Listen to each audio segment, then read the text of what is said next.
नमस्कार दोस्तों, आप सबका एक बार फिर से हमारे YouTube चैनल पर हार्दिक स्वागत। मैं आपका दोस्त विवेक हाजिर हूं आज एक बार फिर से एस्ट्रोलॉजी से रिलेटेड ही चर्चा करने के लिए। और आज की जो चर्चा हम करने जा रहे हैं वो है गुरुदेव का राशि परिवर्तन कैसा रहने वाला है सिंह राशि या लगन के जातकों के लिए। ग्रह हमेशा अपनी चाल से आगे बढ़ते रहते हैं। अपने निश्चित समय पर ग्रह एक राशि को छोड़कर दूसरी राशि में प्रवेश कर जाते हैं और यह सिलसिला लगातार चलता रहता है। उनके इस तरह आगे बढ़ने को और एक राशि से दूसरी राशि में प्रवेश करने को ग्रहों का गोचर या ग्रहों का राशि परिवर्तन कहते हैं। इन्हीं ग्रहों में से देवगुरु बृहस्पति, जो कि संतान वृद्धि, ज्ञान, बुद्धि, विकास और उन्नति के कारक हैं, 13 अप्रैल 2022 को कुंभ राशि से निकलकर अपनी ही मीन राशि में प्रवेश करने जा रहे हैं। गुरु का मीन राशि में गोचर सभी राशियों को अलग अलग तरीके से प्रभावित करने वाला होगा। मीन गुरु की अपनी राशि है, इसलिए ज्यादातर लोगों को गुरु के शुभ फल ही प्राप्त होंगे, ऐसा हम कह सकते हैं। लेकिन जैसा कि मैं हमेशा कहता हूं, कोई भी ग्रह किसी भी राशि में गोचर करे, वो उस राशि में पड़ने वाले नक्षत्रों का भी फल देने के लिए मजबूर होता है। मीन राशि 3 नक्षत्र पड़ते हैं। देवगुरु बृहस्पति का पूर्वा भाद्रपद, उसका चौथा चरण इसी राशि में पड़ता है और 3 चरण जो है कुंभ राशि में पड़ते हैं। शनि का उत्तरा भाद्रपद, उसके चारों चरण इसी राशि में पड़ते हैं और इसी तरह बुध का रेवती नक्षत्र जो है उसके भी चारों चरण इसी राशि में पड़ते हैं। मतलब कि मीन राशि में प्रवेश करने के बाद देवगुरु बृहस्पति इन नक्षत्रों का भी अपना परिणाम देते। एक राशि में देवगुरु बृहस्पति लगभग 1 साल रहते हैं। तो आइए जानते हैं गुरु के मीन राशि में प्रवेश करने के बाद सिंह राशि या लगन के जातकों को वो क्या फल प्रदान कर सकते हैं।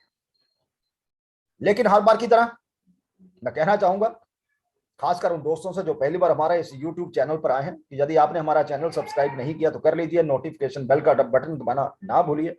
जो भी वीडियो अपलोड करें, चाहे वैदिक एस्ट्रोलॉजी से रिलेटेड हो या फिर केपी या कस्पल इंटरलिंक थ्योरी के, हम केस स्टडी अपलोड करते रहते हैं, आप उन्हें मिस मत करिएगा। और यदि आपकी भी कोई क्वेरी हो तो आप दिए हुए इस व्हाट्सएप नंबर पर हमें मैसेज कर सकते हैं। फीस जो है दोस्तों एप्लीकेबल रहेगी। तो चलिए चर्चा शुरू करते हैं। कैसा रहने वाला है सिंह राशि या लगन के जातकों के लिए देवगुरु बृहस्पति का अपनी ही मीन राशि में गोचर। इसके साथ यह भी मैं कहना चाहूंगा कि ये जो सारी की सारी चर्चा मैं आप दोस्तों के साथ करने जा रहा हूं, ये चर्चा केपी एस्ट्रोलॉजी के ऊपर आधारित होगी। मतलब कि नक्षत्रों को साथ लेकर मैं चर्चा करूंगा। सिंह राशि लगन के जातकों के लिए देवगुरु बृहस्पति आपके चार्ट में 5th और 8th भाव के स्वामी होकर 8th भाव में ही प्रवेश करते ही अपने खुद के नक्षत्र पूर्वा भाद्रपद की यात्रा पर निकल पड़ेगी। वैदिक एस्ट्रोलॉजी में ज्यादातर 8th भाव को अशुभ भाव के रूप में परिभाषित किया गया है। किसी ग्रह का संबंध 8th भाव से होने पर उसके बुरे परिणाम ही कहे गए हैं, लेकिन सच्चाई ऐसी नहीं है। 8th भाव बहुत ही विचित्र भाव है, जो अपने गर्भ में अनेक प्रकार के फलों को समेट कर रखता है। क्योंकि जन्म चार्ट में सभी भावों और इनके स्वामियों के आपसी तालमेल से ही व्यक्ति के जीवन में घटित होने वाली घटनाओं का निर्माण होता है दोस्तों। इसीलिए फलादेश करते हुए इस भाव के महत्व को कभी भी इग्नोर नहीं किया जा सकता। जितने भी सफल व्यक्ति हुए हैं, उनमें से अनेक व्यक्तियों के जन्म चार्ट में 8th भाव का संबंध जो है 5th भाव से या फिर लगन और 5th भाव से या लगन भाव से रहता है। ऐसे योग वाले व्यक्तियों के पास कोई ना कोई गुप्त कला अवश्य होती है, जो इन्हें ईश्वर से गिफ्ट रूप में प्राप्त होती है। वह हर तथ्य को बड़ी बारीकी के साथ सोचते हैं, समझते हैं। वह ईश्वर की सत्ता को स्वीकार भी करते हैं। किसी भी प्रकार की समस्या में पड़ने पर अपने धैर्य को नहीं छोड़ते। 8th भाव में विपरीत राजयोग होने पर व्यक्ति निश्चित रूप से अपने कार्य क्षेत्र में उन्नति प्राप्त करता है। ऐसे योग में व्यक्तियों में पूर्वानुमान की क्षमता बहुत ज्यादा बढ़ जाती है। प्रत्येक काम को करते हुए भविष्य में उसके क्या परिणाम होंगे, वह पहले से ही इसका अंदाजा लगाने के लिए काफी माहिर होते हैं। जो व्यक्ति अपने जीवन में गलत रास्ते को चुनकर उन्नति प्राप्त करते हैं, उनकी जन्म चार्ट में यह योग देखा जा सकता है। ऐसे व्यक्तियों में अपने स्वार्थ के वशीभूत होकर साम दाम दंड भेद के द्वारा सफलता प्राप्त कर ही लेते हैं। आमतौर पर फल कथन में इस भाव के महत्व पर ध्यान नहीं दिया जाता। जब मनुष्य किसी बड़े दुख या जो मुसीबत है उसमें पड़ता है तभी एर्थ भाव की तरफ ध्यान जाता है। लेकिन मनुष्य की उन्नति में इस भाव का बहुत ज्यादा महत्व होता है। जीवन में होने वाले परिवर्तन का यही भाव है। अब परिवर्तन अच्छा हो या बुरा निर्भर करता है कि इस भाव का संबंध किन भावों से बन रहा है। जैसे कि एर्थ भाव या एर्थ भाव का स्वामी का जो संबंध है वो लाभ भाव मतलब कि 11वें भाव से बने तो अचानक से ये धन लाभ का योग बनाता है। लेकिन हेल्थ की दृष्टि से ये योग उत्तम नहीं है, परंतु आर्थिक दृष्टि से जबरदस्त योग है। ये तो है इन दोनों भावों की जानकारी। अब सिंह राशि लग्न के जातकों के लिए होगा क्या? जब गुरु यहां प्रवेश करते ही अपने नक्षत्र की यात्रा पर निकलेंगे। 13 अप्रैल के बाद जब गुरु अपने ही नक्षत्र पर होंगे तो सिंह राशि लग्न के जातकों को बीमा, इंश्योरेंस से, पैतृक संपत्ति आदि से आर्थिक लाभ होगा। यदि कोई इंश्योरेंस की रकम आपकी फंसी हुई है तो इस समय वो निकल जाएगी। अचानक से धन प्राप्ति का योग बनेगा। ये योग शेयर मार्केट, सट्टेबाजी, लॉटरी या रिस्क के द्वारा जो भी काम होते हैं रिस्क के, धन प्राप्त यहां पर होता दिखाई दे रहा है। जो जातक जॉब में है वह इस समय अचानक से प्रमोशन पा सकते हैं, लेकिन ये प्रमोशन किसी प्रकार के हथकंडों को अपनाकर प्राप्त की जा सकती है, या यूं कहे कि इस समय आप किसी प्रकार के हथकंडों को अपनाकर प्रमोशन हासिल कर सकते हैं। लेकिन जो लोग नई नौकरी की तलाश में हैं उनके लिए समय थोड़ा इंतजार करने वाला कहा जा सकता है। हालांकि बिजनेस में नई कोई शुरुआत आप कर सकते हैं। पुराने अटके हुए जो आपके काम है उनमें अब तेजी आएगी। जो लोग कला के क्षेत्र में हैं इस समय अचानक से उनको सफलता मिलने के साथ साथ नए फेम की प्राप्ति हो सकती है। जो लोग रिसर्च के काम में हैं उनको सफलता मिलेगी। जो लोग शादीशुदा उनके ससुराल पक्ष से संबंध सुधर सकते हैं। इस दौरान आप अनावश्यक बात पर गुस्सा कर सकते हैं, हालांकि परिवार के लोगों के साथ आपके मतभेद भी सुलझेंगे। इस समय हाल फिलहाल में जो लेडीज माता बनी है, महिला जातकों को अपना और अपने बच्चे का विशेष रूप से ध्यान रखना होगा 13 अप्रैल के बाद। जो जातक संतान की उम्मीद बना रहे हैं या इसके लिए प्लानिंग कर रहे हैं उन्हें इस दौरान कुछ कठिनाइयों और बाधाओं का सामना करना पड़ सकता है। स्टूडेंट को इस दौरान अपनी स्टडी में अधिक मेहनत करने की आवश्यकता होगी, नहीं तो आपके जो परिणाम है वो प्रभावित हो सकते हैं। दोस्तों, इस पूरे गोचर के दौरान आपको वाहन आदि जो है वो सावधानी से चलाना होगा। उसका कारण यह है देवगुरु बृहस्पति 8 भाव में गोचर करेंगे और 4th भाव पर उनकी दृष्टि होगी और वो 12th भाव को भी दृष्ट करेंगे।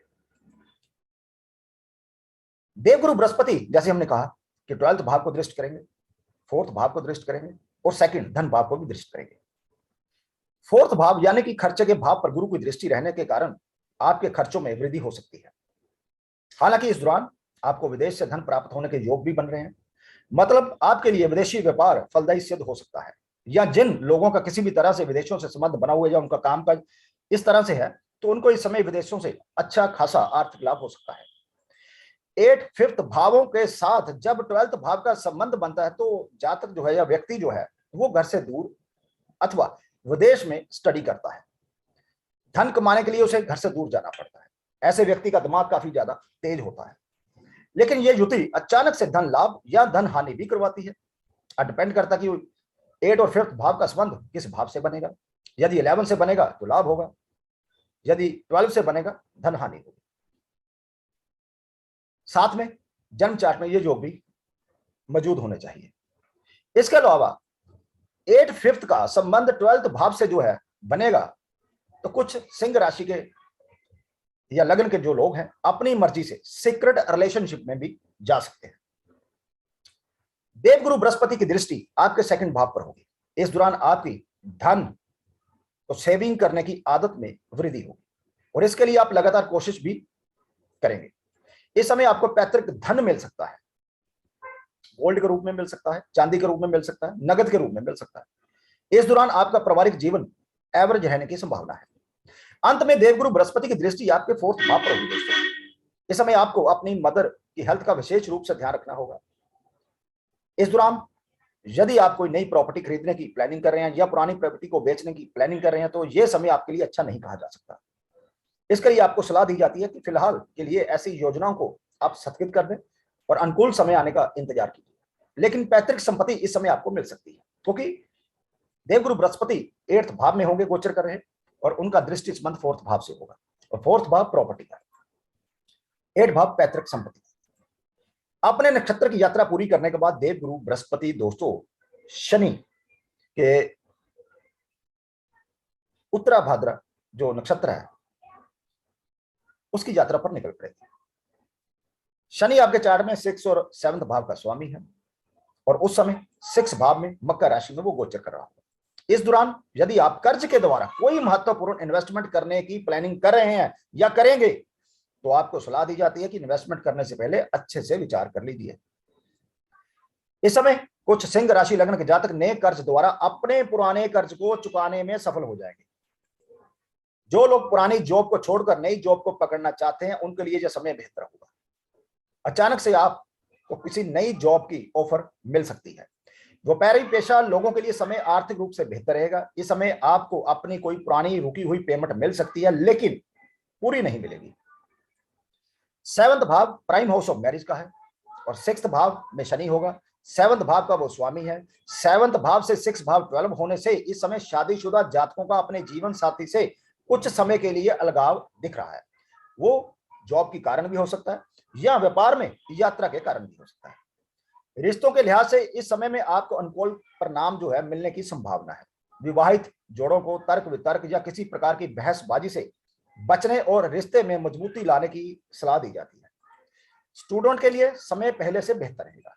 हेल्थ की दृष्टि से आपको इस दौरान कुछ छोटी मोटी हेल्थ समस्याओं का सामना करना पड़ सकता है, क्योंकि शनि 6 में होगा, देवगुरु बृहस्पति 8 में होंगे, और लगन से ये दोनों भाव जो है बुरे भाव है। लेकिन चिंता की बात नहीं है, क्योंकि देवगुरु बृहस्पति 5th भाव के भी स्वामी हैं। इसके बाद देवगुरु बृहस्पति बुध के रेवती नक्षत्र की यात्रा पर निकलेंगे। बुध आपके चार्ट में 2nd और 11th भाव का स्वामी है। 2nd भाव धन भाव है, 11th भाव लाभ का, गेन का भाव है, इच्छाओं का भाव है। अब 8 और 5th भाव का संबंध 2nd और 11th भाव से होने से जबरदस्त अचानक से आर्थिक लाभ का योग बनेगा, फिर चाहे आप किसी भी क्षेत्र में हो। लेकिन खासकर जो कला या शिक्षा या शेयर मार्केट के क्षेत्र से या रिस्क के जो काम करते हैं, इन सब से जुड़े हुए हैं, उनको विशेष रूप से अचानक से आर्थिक लाभ की संभावना बनेगी। शादी योग्य जातक या जातिकों की अचानक से शादी फिक्स हो जाएगी। मैरिड लाइफ हो, लव लाइफ हो, उसके लिए समय काफी बेहतर रहने वाला है। अपने पार्टनर के साथ आप एक बेहतरीन समय स्पेंड करेंगे। जो कपल संतान प्राप्ति की इच्छा रखते हैं उनके आंगन में बच्चों की किलकारियां सुनाई दे सकती हैं। हेल्थ के दृष्टिकोण से देवगुरु बृहस्पति का गोचर शुभ फलदायी रहेगा। कुल मिलाकर कहें, देवगुरु बृहस्पति का अपनी मीन राशि में गोचर सिंह राशि या लग्न के जातकों के लिए धन हो, नौकरी, व्यापार, married life, love life, education, संतान पक्ष के दृष्टिकोण से बेहद शुभ फल देने वाला रहेगा। दोस्तों, ये थी चर्चा कि कैसा रहने वाला है देवगुरु बृहस्पति का आने वाला 13 अप्रैल को गोचर अपनी ही मीन राशि में सिंह राशि या लग्न के जातकों के लिए। यह चर्चा यदि आपको अच्छी लगी तो वीडियो को प्लीज लाइक कीजिए, शेयर कीजिए, कमेंट बॉक्स खुला है, आप अपने विचार वहां पर रख सकते हैं। और जल्दी ही मिलते हैं एक और नई जानकारी के साथ। तब तक के लिए दोस्तों, नमस्कार।